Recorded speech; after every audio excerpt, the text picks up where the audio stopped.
दिन भर की बड़ी खबर बिना देरी के बताएंगे, जहां सबसे पहले बताएंगे लोकसभा चुनाव के बाद सबसे पहले पाकिस्तान जाएंगे प्रधानमंत्री मोदी। जी हां, बताएंगे किसने ये दावा और किसने ये बात कही है, तो वहीं बताएंगे भगौड़े जाकिर नाइक की भयावह सलाह। कहा एक मंदिर बनाने से अच्छा है कि आप आतंकियों के लिए हथियार बनाने वाले फैक्ट्री में काम कर लें। जी हां, बताएंगे किसके लिए ये बात कही है, तो वहीं अच्छा हुआ मालदीव भारत आपस में लड़ रहे हैं, हमको होगा इस चीज का फायदा, इस देश के मंत्री का आया बयान। तो वहीं पीओके भारत का है और हम इसको लेकर रहेंगे, सारी जानकारियां बताएंगे। दोस्तों आप लोग वीडियो के अंत तक बने रहेगा और अभी तक वीडियो को लाइक नहीं किया है तो प्लीज लाइक बटन दबा दीजिए और चैनल सब्सक्राइब कर लीजिएगा। चैनल पर नए हैं तो और कमेंट में जय हिंद कहना मत भूलिएगा। तो वहीं बता दें सबसे पहली और बड़ी खबर, जहां पाकिस्तानी मीडिया का सबसे बड़ा दावा। कहा लोकसभा चुनाव के बाद सबसे पहले पाकिस्तान जाएंगे पीएम मोदी। बता दें आजकल भारत से ज्यादा पाकिस्तानियों को मोदी जी के बारे में ज्यादा पता है। दरअसल पाकिस्तान की मीडिया में इस समय भारत के प्रधानमंत्री की चर्चा जोरों पर है। दावा किया जा रहा है कि लोकसभा चुनाव जीतने के बाद मोदी जी सबसे पहले पाकिस्तान आएंगे। वहीं पाकिस्तान की मीडिया में चल रही खबरों से ऐसा लगता है कि पाकिस्तानियों को पूरा यकीन है कि इस बार फिर मोदी ही भारत में चुनाव जीतने वाले हैं। एक मीडिया शो के दौरान पाकिस्तान के वरिष्ठ पत्रकार से जब पीएम मोदी के पाकिस्तान आने के बारे में सवाल किया तो उन्होंने चौंकाने वाले जवाब दिए। दरअसल पाकिस्तानी यूट्यूबर शोएब चौधरी ने भी पाकिस्तानी मीडिया की इस क्लिप को चलाया है जिसमें पीएम मोदी के पाकिस्तान आने का दावा किया जा रहा है। दरअसल एक मीडिया शो में पाकिस्तान के वरिष्ठ पत्रकार हसन निसार से महिला पत्रकार ने सवाल किया कि पाकिस्तान राजनीतिक पंडितों का कहना है कि लोकसभा चुनाव जीतने के बाद सबसे पहले पीएम मोदी पाकिस्तान का दौरा करेंगे। इसका जवाब देते हुए हसन निसार ने कहा अगर नरेंद्र मोदी ऐसा करते हैं तो वो तारीख इतिहास में दर्ज की जाएगी। नरेंद्र मोदी नेल्सन मंडेला की स्थिति में चले जाएंगे। मोदी दुनिया की सबसे बड़ी जमहूरियत के पसंदीदा नेता हैं। उनका पाकिस्तान में आना बहुत बड़ी बात होगी, हमको खुशी होगी कि वो पाकिस्तान आए। इतना ही नहीं, पीएम मोदी के पाकिस्तान दौरे को लेकर पाकिस्तानी यूट्यूबर शोएब चौधरी ने भी पाकिस्तान के मेन स्ट्रीम मीडिया के पत्रकारों से बातचीत की। इस दौरान पाकिस्तान के पत्रकारों ने कहा कि बड़ी खुशी की बात है कि मोदी साहब पाकिस्तान आने वाले हैं, इससे पाकिस्तान को बड़ा फायदा होगा। इस दौरान शोएब ने सवाल किया कि आखिर दोनों देशों के बीच में तनाव चल रहा है, इमरान की सरकार में भारत से ट्रेड बंद कर दी गई, क्या इसके लिए हमें पहल नहीं करना चाहिए। इसका जवाब देते हुए पाकिस्तानी पत्रकारों ने कहा कि किसी देश का विकास तभी संभव है जब पड़ोसी देशों के बीच ट्रेड हो, व्यापार हो। पाकिस्तानी पत्रकार ने कहा कि पाकिस्तान में मीडिया स्वतंत्र नहीं है और पूरी दुनिया में स्वतंत्र नहीं है, हम जो चाहते हैं वो नहीं चला सकते। पिछले 4 साल पाकिस्तान की मीडिया पर ज्यादा दबाव बढ़ा है। तो देखा आपने दोस्तों, पाकिस्तान की मीडिया में बिना किसी तथ्य के, बिना किसी जानकारी के ये खबरें चलाई जा रही है कि पीएम मोदी प्रधानमंत्री बनते ही सबसे पहले पाकिस्तान का दौरा करेंगे। अब ऐसे में एक भारतीय होने के नाते दोस्तों आप लोग पाकिस्तानी मीडिया को क्या जवाब देना चाहेंगे, कमेंट में लिखकर अवश्य बताइएगा। हालांकि पाकिस्तानियों ने जो कहा है कि इस बार भी पीएम मोदी ही अगले प्रधानमंत्री होंगे, इस पर आपकी क्या टेक हो दोस्तों, वो भी जरूर बताइएगा। लेकिन पीएम मोदी पाकिस्तान जाएंगे वाले बयान पर आपका जवाब जरूर कमेंट में चाहिए दोस्तों। तो एक और खबर की बात करें साथ ही साथ, जहां मंदिर से अच्छा आतंकियों के लिए हथियार बनाने वाली फैक्ट्री में चले जाना। जी हां, भगौड़े जाकिर नाइक की भयावह सलाह। बता दें भारत में कई गंभीर मामलों में आरोपी और घोषित भगौड़े जाकिर नाइक ने कहा है कि किसी भी सूरत में मंदिर या चर्च के लिए काम नहीं करना चाहिए। मलेशिया में रह रहे कथित इस्लामिक उपदेशक जाकिर नाइक ने हुदा टीवी पर दुनिया का सबसे बड़ा पाप मंदिर और चर्च बनाना या इनके उद्घाटन में जाने को बताया है। जाकिर नाइक से एक युवा ने सवाल किया था कि उसे यूएई में एक मंदिर बनाने वाली कंपनी में नौकरी मिल रही है। अब उसके सामने मुस्लिम होने के नाते यह दुविधा है कि वो इस नौकरी को करे या ना करे, इस पर उसे मार्गदर्शन चाहिए। इसका जवाब देते हुए जाकिर नाइक ने उसको नौकरी से दूर रहने की बात कही। जाकिर नाइक ने कहा कि कुरान और इस्लाम साफ तौर पर कहता है कि दुनिया का सबसे बड़ा गुनाह शिर्क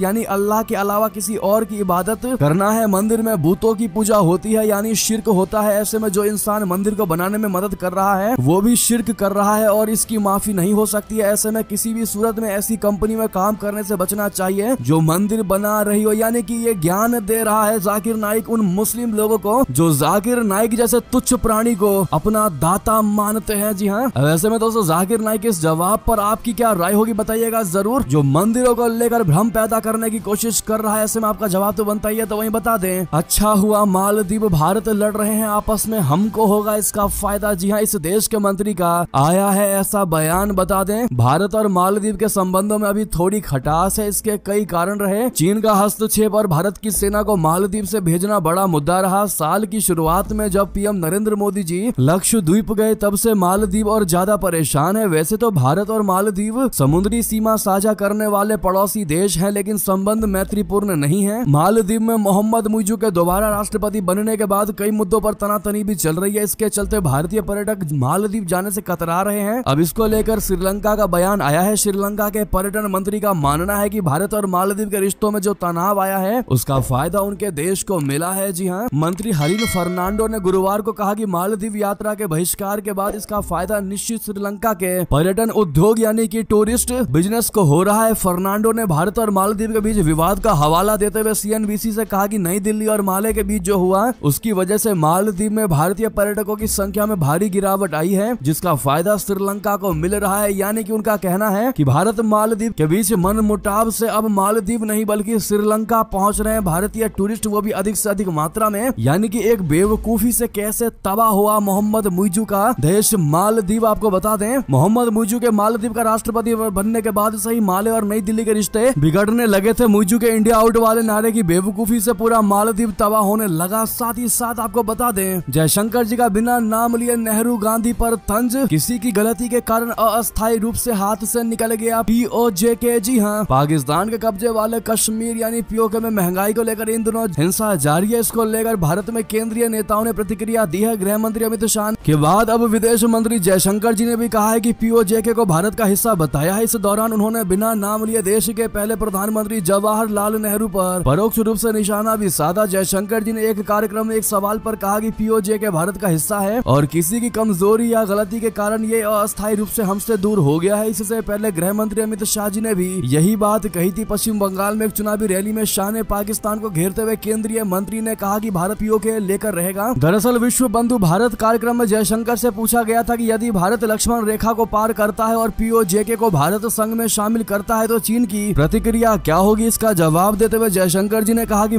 मुझे विश्वास नहीं है कि लक्ष्मण रेखा जैसी कोई चीज है। मुझे लगता है कि POJK भारत का हिस्सा है और किसी की कमजोरी या गलती के कारण ये अस्थायी रूप से हमसे दूर हो गया है। आगे बोलते हुए उन्होंने कहा कि हम इस हिस्से को हासिल करेंगे। साथ ही उन्होंने इस क्षेत्र में चीन की भागीदारी पर भी बात की। जयशंकर जी ने कहा कि भारत का POJK पर वैध दावा है, ऐसे में ना तो पाकिस्तान और ना ही चीन इस पर अपनी संप्रभुता का दावा कर सकता है। तो वहीं आपको बता दे दोस्तों, पाकिस्तान की उड़ी नींद, भारतीय वायुसेना को जुलाई तक मिलेगा पहला LCA Mark 1A लड़ाकू विमान। क्या है इसकी खासियत बताते, स्वदेशी लड़ाकू विमान तेजस यानी LCA के Mark 1A संस्करण का पहला विमान इस साल जुलाई तक हिंदुस्तान एरोनॉटिक्स लिमिटेड यानी HAL द्वारा भारतीय वायुसेना को सौंपे जाने की उम्मीद है। इस विमान को पहले फरवरी मार्च के दौरान वायुसेना को दिया जाना था, लेकिन तकनीकी कारणों से इसमें थोड़ी देरी हो गई। रक्षा अधिकारियों ने ANI को बताया कि भारतीय वायुसेना और सार्वजनिक क्षेत्र की कंपनी HAL ने हाल ही में लड़ाकू विमान तेजस परियोजना की समीक्षा की और अब इसे इस साल जुलाई तक वायुसेना को सौंपे जाने की उम्मीद है। उन्होंने बताया कि HAL ने पिछले महीने लड़ाकू विमान की पहली उड़ान सफलतापूर्वक पूरी कर ली थी और वायुसेना को सौंपने से पहले कई अन्य परीक्षणों को पूरा किया जाएगा। अधिकारियों ने बताया कि स्वदेशी लड़ाकू विमान को शामिल करना रक्षा क्षेत्र में आत्मनिर्भरता हासिल करने की दिशा में एक महत्वपूर्ण कदम होगा और इस अवसर पर प्रधानमंत्री को भी आमंत्रित किया जा सकता है। ऐसे में भारतीय वायुसेना को आप लोग ऑल द बेस्ट कहना मत भूलिएगा। तो वहीं आपको बता दें, चीन को तबाह करना चाहता है अमेरिका, भारत में देखता है ड्रैगन को मैनेज करने का माधा। जी हाँ, ईरान के साथ बड़े करार पर बोले पाकिस्तान के कमर चीमा। बता दे, चाबहार बंदरगाह से जुड़े भारत ईरान के 10 साल के करार के बाद पाकिस्तान के एकेडमिशियन डॉक्टर कमर चीमा ने बड़ा दावा किया है। उन्होंने कहा कि भारत के हित अब बहुत बड़े हो चुके हैं, यही वजह है कि अमेरिका उसके जरिए चीन के कारोबार को तबाह करना चाहता है। अमेरिका इसी वजह से इंडिया में ड्रैगन को मैनेज करने का माधा देखता है। यूट्यूब पर गुरुवार को अपलोड किए ताजा वीडियो में डॉक्टर कमर चीमा ने बताया कि भारत के विदेश मंत्री जयशंकर को लग रहा था कि अगर नरेंद्र मोदी के फिर से PM बनने के बाद ये करार होगा तब उनके ऊपर दबाव बढ़ सकता है। ऐसे में उन लोगों ने इसे चुनावी माहौल के बीच किया है। पाकिस्तानी एकेडमिशियन ने आगे दावा किया कि भारत ने इस करार के जरिए अमेरिका को पैगाम देने की कोशिश की है। इंडिया इस कदम के जरिए एनर्जी रिजर्व को पूरा करना चाहता है। अमेरिका के पास स्ट्रेटेजिक ऑयल रिजर्व है, पर भारत के पास न होने से कारोबार प्रभावित होता है, यानी लाल सागर में और आदि में कारोबार प्रभावित होता है। तो वहीं आपको बता दें, रशिया हो या अमेरिका, इजराइल हो या फलस्तीन, मैं अपने टर्म्स पर देश चलाता हूं, PM मोदी का सबसे बड़ा बयान। बता दें, लोकसभा चुनाव के बीच प्रधानमंत्री नरेंद्र मोदी जी ने आज तक मीडिया से खास बातचीत की। इस बातचीत में बीते 10 साल में हुए बदलावों के बारे में बात हुई। तो वहीं देश के भविष्य के लिए PM मोदी ने अपना विजन भी शेयर किया। कई मुद्दों और महत्वपूर्ण सवालों से होते हुए जब बात वैश्विक स्तर पर चली गई तो PM मोदी ने आत्मविश्वास के साथ कहा कि आज विश्व भारत पर भरोसा करता है। बता दें कि इंडिया टुडे ग्रुप के news director Rahul Kanwal, managing editor Anjana Om Kashyap,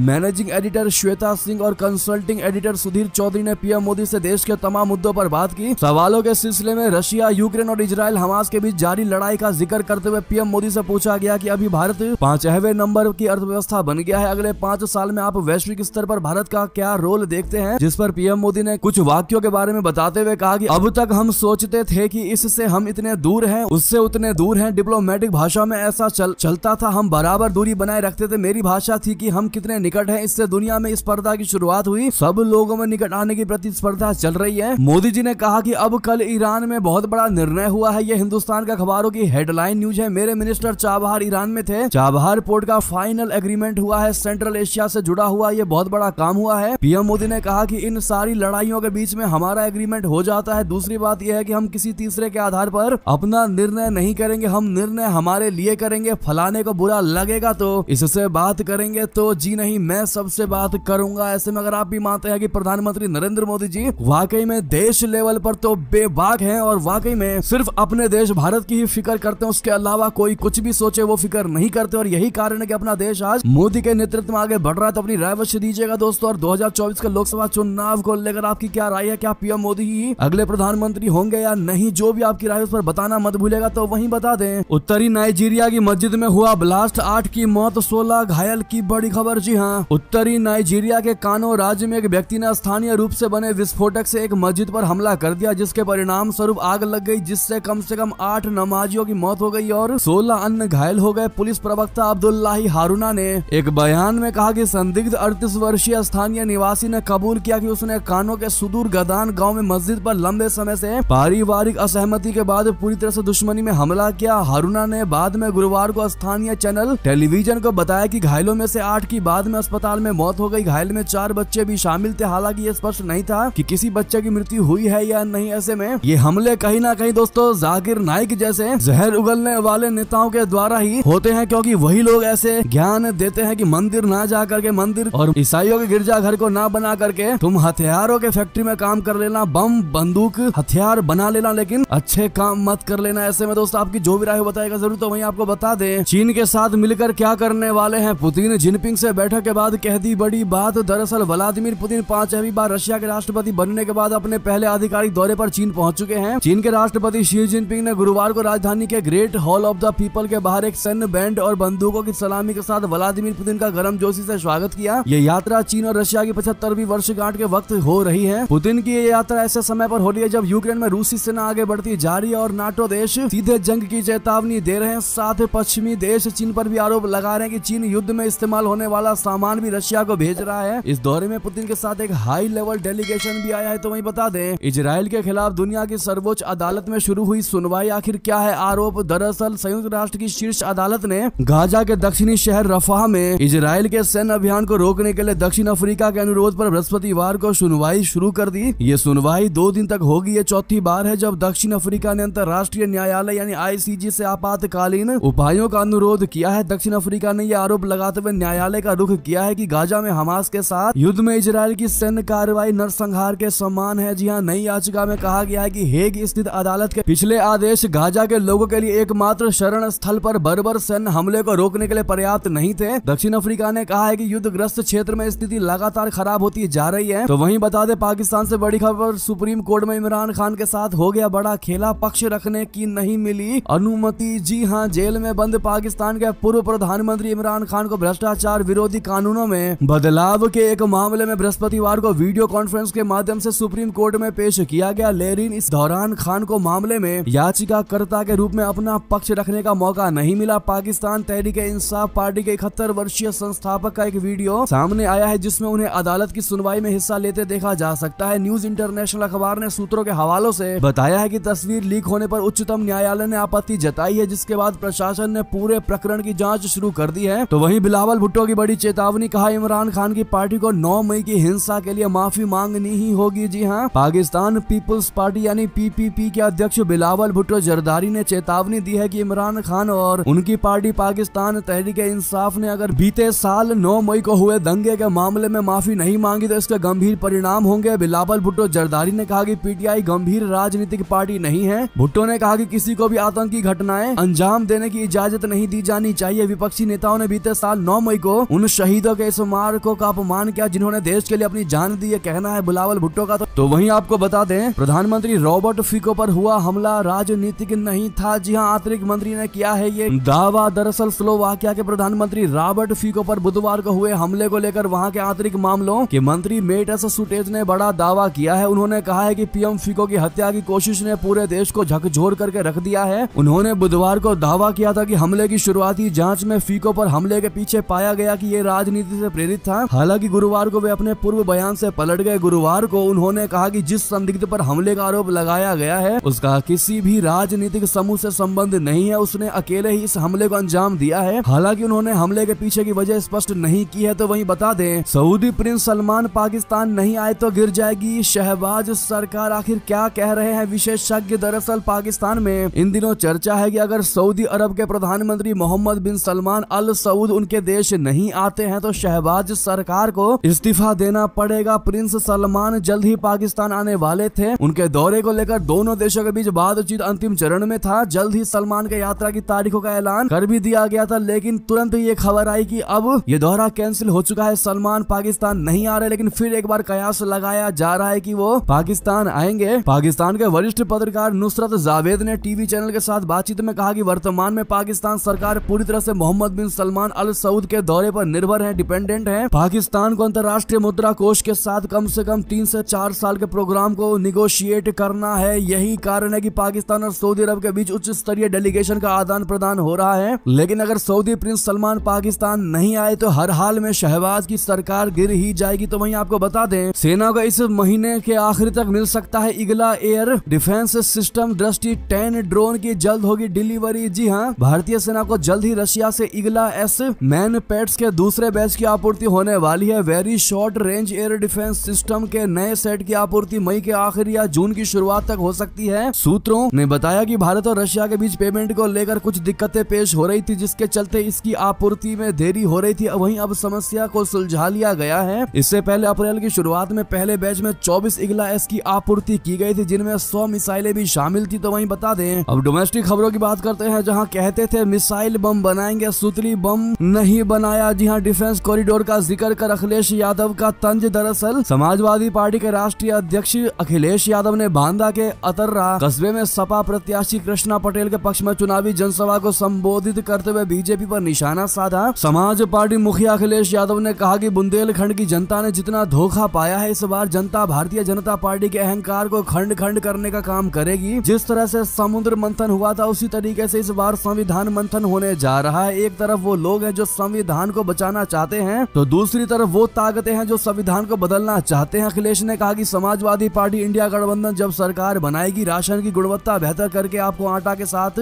साथ डेटा भी फ्री में देने का कार्य करेंगे। आटा जितना स्वास्थ्य के लिए जरूरी है, उतना ही डेटा भी भविष्य के लिए बहुत जरूरी है। बीजेपी वाले कहते थे कि डिफेंस कॉरिडोर बनाकर यहाँ पर मिसाइल और बम बनाएंगे, लेकिन इन्होंने सुतली बम भी नहीं बनाया। ये जो डबल इंजन की सरकार अपने आप को कहते हैं, इसमें जिसके लिए वोट मांगना है वो इंजन पहले से ही गायब है। यानी कि बीजेपी पर तंज कसने की कोशिश की है दोस्तों अखिलेश यादव ने। इस पर आपकी क्या राय होगी? तो वहीं बता दें, वरिष्ठ वकील कपिल सिब्बल को मिली बड़ी सफलता, सुप्रीम कोर्ट बार एसोसिएशन के बने अध्यक्ष। जी हां, वरिष्ठ वकील और राज्यसभा सांसद कपिल सिब्बल को गुरुवार को बड़ी सफलता हाथ लगी। उन्होंने सुप्रीम कोर्ट बार एसोसिएशन यानी SCBA का चुनाव जीत लिया है। सिब्बल को कुल 1066 वोट मिले, जबकि उनके बाद दूसरे नंबर पर वरिष्ठ वकील प्रदीप राय रहे, जिन्हें 689 वोट मिले। इससे पहले भी साल 2001-2002 के बीच Kapil Sibal Supreme Court Bar Association के अध्यक्ष रह चुके हैं। तो वहीं 1995, 96 और 97, 98 तक भी वे SCBA के प्रेसिडेंट रहे। तो वहीं बता दें, इस मुद्दे पर जयराम रमेश ने किया दावा, कहा सिब्बल का बार एसोसिएशन का अध्यक्ष चुना जाना देश में बड़े बदलाव का ट्रेलर है। इस पर आपकी क्या राय और आपकी क्या जवाब होगी दोस्तों, कमेंट में लिखकर अवश्य बताएगा। तो वहीं बता दें, स्वाति मालीवाल ने दी लिखित शिकायत, अब सीएम हाउस में बदसलूकी मामले की जांच करेगी दिल्ली पुलिस। जी हां, सीएम आवास पर कथित बदसलूकी के मामले में आम आदमी पार्टी सांसद स्वाति मालीवाल ने आखिरकार लिखित शिकायत दे ही दी। गुरुवार को दिल्ली पुलिस की एक टीम स्वाति मालीवाल के आवास पर पहुंची थी। टीम वहां करीब 4 घंटे रही। सूत्रों के मुताबिक दिल्ली पुलिस ने स्वाति मालीवाल का बयान दर्ज किया है। स्वाति मालीवाल ने कहा कि मेरे साथ जो हुआ वो बहुत बुरा था। मेरे साथ हुई घटना पर मैंने पुलिस को अपना स्टेटमेंट दिया है। मुझे आशा है कि उचित कार्रवाई होगी। पिछले दिन मेरे लिए बहुत कठिन रहे हैं। जिन लोगों ने प्रार्थना की उनका धन्यवाद करती हूँ। जिन लोगों ने कैरेक्टर असैसिनेशन करने की कोशिश की और ये बोला कि दूसरी पार्टी के इशारे पर कर रही है,